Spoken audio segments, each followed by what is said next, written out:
Nos encontramos en Madrid, concretamente en la Complutense, donde conoceremos a una bióloga que asegura que las células cancerígenas se suicidan ante el cannabis.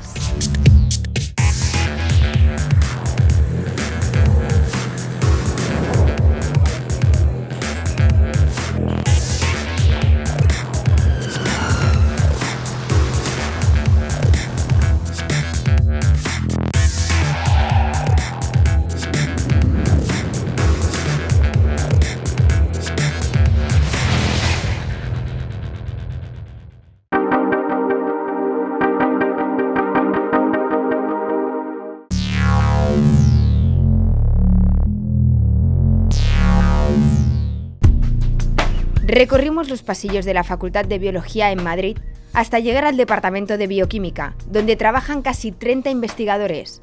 Allí entrevistamos a Cristina Sánchez, una bioquímica molecular que ha despertado el interés en la comunidad científica por unas reveladoras palabras. Hola Cristina, gracias por otorgarnos esta entrevista. Tú eres bioquímica molecular, con una trayectoria extensa a nivel profesional y en los últimos años ha revolucionado la comunidad científica por unas declaraciones sobre un estudio en el que decías que las células cancerígenas se suicidan ante la marihuana, ante el cannabis. Quisiera poner en antecedentes a la gente y explicar cuántos años llevas en este estudio. Este estudio lo comenzamos hace aproximadamente 15 años.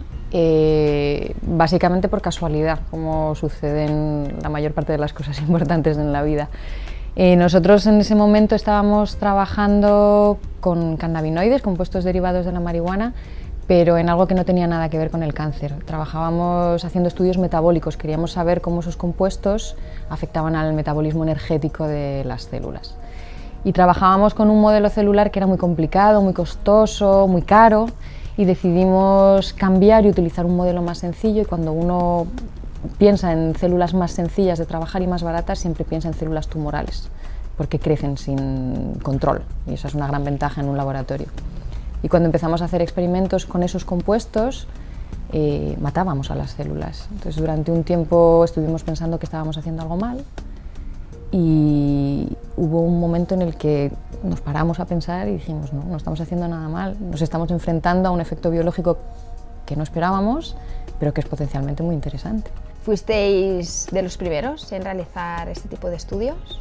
Fuimos los primeros. El primer artículo que publicamos al respecto lo publicamos en el año 98 y prácticamente a la vez un grupo italiano publicó algo parecido. ¿Hay otros estudios similares? Ese grupo ha seguido también investigando, luego muchos otros en el mundo. Ahora hay una comunidad científica muy sólida trabajando en el campo, no estamos solo nosotros, por supuesto, y el campo ha avanzado muchísimo gracias a todos estos grupos, claro. ¿Quién subvenciona este estudio? Pues en este momento la verdad es que no nos podemos quejar. Tenemos financiación que proviene de organismos públicos. En mi caso concreto, del Instituto de Salud Carlos III. Tenemos subvención también de fundaciones privadas, de la Mutua Madrileña, de la Fundación Sandra Ibarra. Tenemos gente contratada por la Asociación Española contra el Cáncer. Y tenemos la enorme suerte también de que nos está financiando una empresa privada, una compañía farmacéutica, que es la que tiene el único medicamento cannabinoide que está autorizado ahora mismo en España. Estás hablando que una de ellas son una institución pública. ¿No es un poco incongruente el tema de que a nivel social haya tanto tabú y luego estés subvencionando estos estudios? No, yo no creo que sea incongruente, yo creo que de hecho es una cosa muy inteligente. Yo creo que, bueno, primero que no hay que mezclar la utilización medicinal de la marihuana o del cannabis o de los cannabinoides con el uso lúdico. Entonces, en ese sentido, la utilización medicinal, si es aprobada en algún momento, tiene que ser aprobada porque hay unos cimientos sólidos que dicen, o unos argumentos sólidos que dicen que eso es así. También es verdad que creo que hay mucha información preclínica que demuestra de una manera muy sólida el potencial enorme que tiene la planta, el potencial enorme que tienen estos compuestos y que quizá la respuesta de otros organismos públicos, no los financiadores de la investigación, sino de otros que tienen que tomar otro tipo de decisiones que tienen más que ver con las leyes. Esa respuesta quizá no está siendo lo rápida que debería, con la cantidad enorme de datos que tenemos. En estos resultados que habéis obtenido, ¿qué revelan?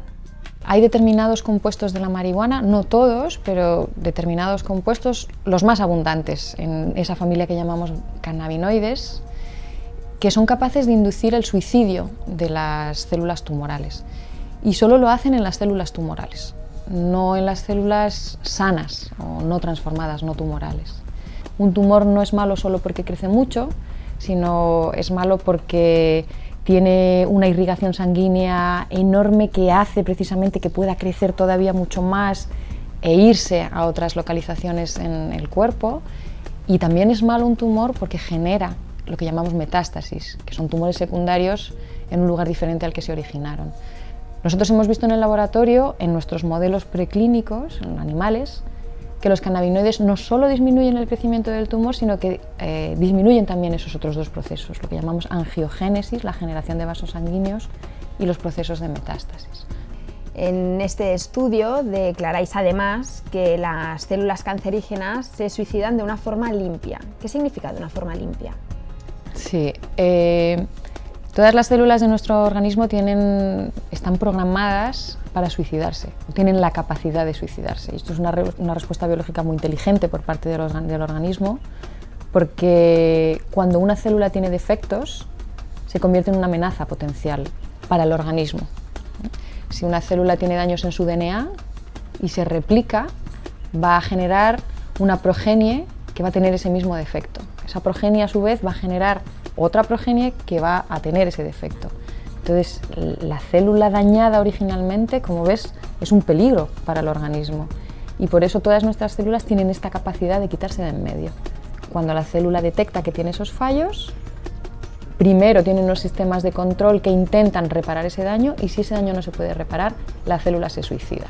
Cuando uno trabaja con un compuesto con potencial antitumoral, lo que busca es que ese compuesto produzca ese tipo de muerte, suicidio, porque es una muerte limpia. Es una muerte que no va asociada a liberación del contenido de la célula al exterior, porque eso normalmente implica inflamación, y es una muerte que se llama programada. Entonces es una muerte mucho más limpia y mucho más inocua para el resto del organismo. Y los cannabinoides producen precisamente este tipo de muerte.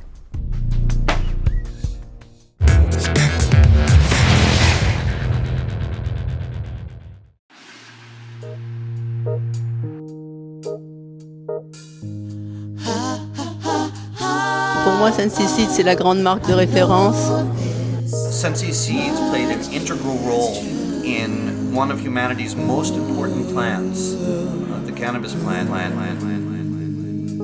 Cáñamo, la revista de la cultura del cannabis desde 1997, 200 números a su espalda. Cáñamo, información del cannabis en el compromiso antiprohibicionista y a través de sus grandes reportajes de cultivo, viajes exteriores o interiores, música, medicina o pensamiento, entre otros temas, seguir mostrando aspectos sociales y ecológicos que pueden proporcionar mejor calidad de vida y disfrutar de la cultura. Cáñamo, pídela en tu kiosco habitual.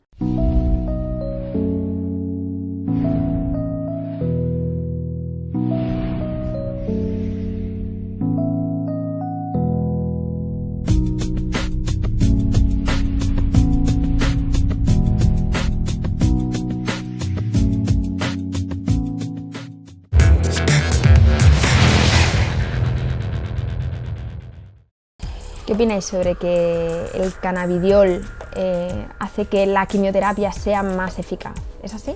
Los estudios que se han hecho con cannabidiol y que nos permiten decir que es un potencial agente antitumoral se han hecho en modelos animales. Lo que sí es cierto es que el cannabidiol tiene un potencial incluso más grande que otros cannabinoides más conocidos como el THC, porque tiene una característica que lo hace diferente del THC, y es que no desencadena efectos psicotrópicos. Entonces el cannabidiol tiene la ventaja enorme de que no produce esos efectos y produce el mismo efecto antitumoral que el THC, al menos en cáncer de mama. Hablas de estudios sobre animales. ¿Cuánto tiempo tardaremos en verlos sobre pacientes reales? Bueno, Nosotros estamos trabajando para que eso ocurra lo antes posible. Ya hay un ensayo clínico en marcha en Reino Unido con pacientes con glioblastomas a los que se les está administrando la terapia estándar para este tipo de patología, que se llama temozolomida, en combinación con Sativex, que es un medicamento cannabinoide. Este ensayo clínico está en marcha en este momento y se supone que tendremos los resultados a finales de 2015. Tenemos contactos con el Hospital 12 de Octubre, con oncólogos que están listos y que están más que dispuestos para empezar ensayos clínicos, y lo que tenemos que hacer ahora es convencer o a la empresa farmacéutica o a otros organismos financiadores para que saquen adelante este proyecto. Hay la gente en la calle que dice, a ver, si hay estudios en los que se demuestra que las células cancerígenas se mueren, se suicidan, ¿cómo es que lo suelen recetar ya en enfermos terminales? ¿Por qué no se receta antes? Bueno, en eso estamos. Eso es lo que queremos hacer. Nosotros hemos cubierto muy bien las primeras fases de los estudios y ahora estamos en disposición de dar el salto a humanos. El proceso es lento, porque implica muchos pasos. Yo entiendo que es desesperante para la gente que necesita una solución ahora mismo, pero los pasos se están dando. No creo, sinceramente, que se estén dando de manera más lenta o mucho más lenta por el hecho de que sean cannabinoides. Si estuviéramos trabajando con compuestos que vinieran de la lechuga, los pasos que tendríamos que haber dado hubieran sido los mismos.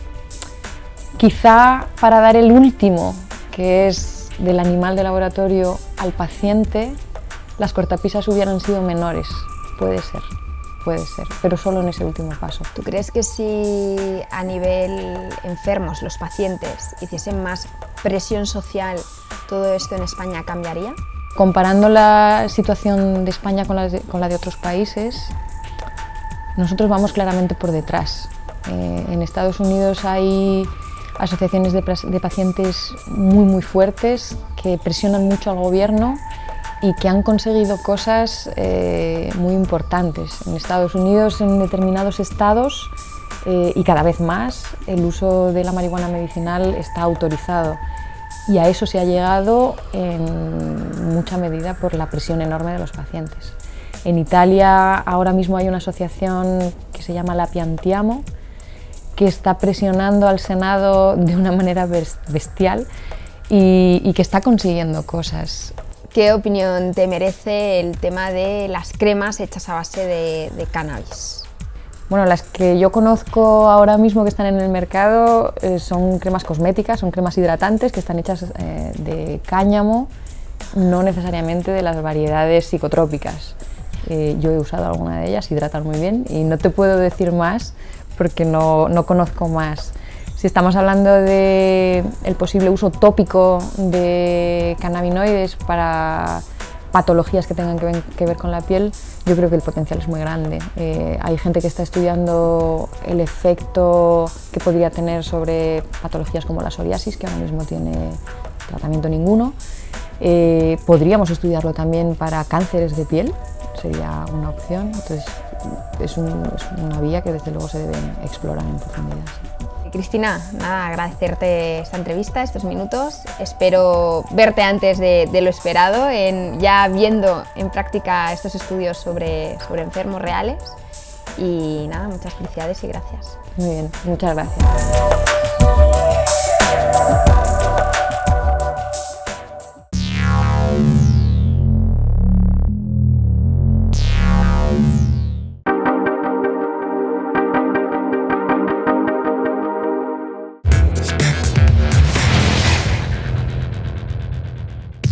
Y en el próximo programa nos adentraremos en los campos frondosos de plantas de marihuana, entre las cuales tuvimos la suerte de ver plantas macho en todo su esplendor.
Cáñamo, la revista de la cultura del cannabis desde 1997, 200 números a su espalda. Cáñamo, información del cannabis en el compromiso antiprohibicionista y a través de sus grandes reportajes de cultivo, viajes exteriores o interiores, música, medicina o pensamiento, entre otros temas, seguir mostrando aspectos sociales y ecológicos que pueden proporcionar mejor calidad de vida y disfrutar de la cultura. Cáñamo, pídela en tu kiosco habitual.